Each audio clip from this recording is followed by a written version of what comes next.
Good afternoon. Hey, the boss wants us to solve this proportion problem. Well, you need to remember that in a proportion, our cross products are equal. So we're going to take 9 times 22, and we're also going to do this k times 6. Let's see, 9 times 20 is 180, right? 9 times 2 is 18, so I have 198. Just writing that down on the side to remember that. K times 6 or 6 times k. A lot of times students really struggle with something like that and they overthink it. K times 6 or 6 times k is simply going to be 6k. So now my problem looks like this. 6 times the number k or 6k is equal to 198. To solve for k, we need to get it alone.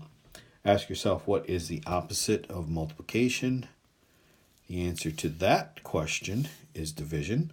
So we're going to divide by 6. That's going to make our 6 go away over here. 198 divided by 6. Well, let's just throw it inside the house of division there. And put the 6 as our divisor. 6 will go into 19. How many times?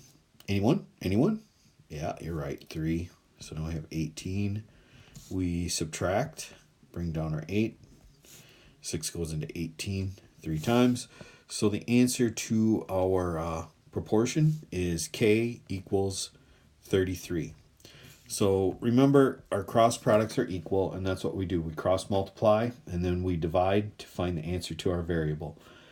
If I went a little bit too fast, feel free to watch this video again.